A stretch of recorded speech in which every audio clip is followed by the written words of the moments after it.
L'educazione ambientale riveste un ruolo fondamentale nella formazione delle nuove generazioni ed è con questo spirito che l'assessore all'ambiente del comune di Loreo, Stefania Erdmann, ha promosso un'iniziativa in collaborazione con Plastic Free, coinvolgendo gli alunni della scuola primaria dell'istituto comprensivo locale.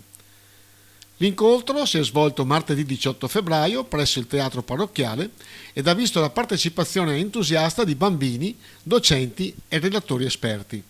Siamo qua al teatro sociale parrocchiale del comune di Loreo.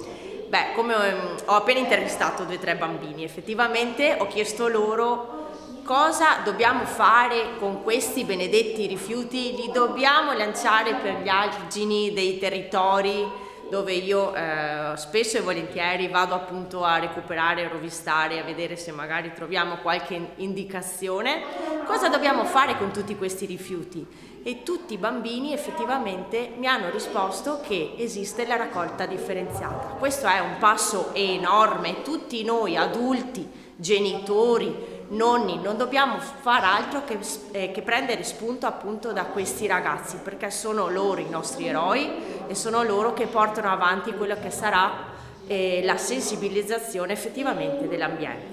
C'è ancora speranza quindi? C'è ancora speranza e quest'oggi questa cosa mi riempie veramente di orgoglio.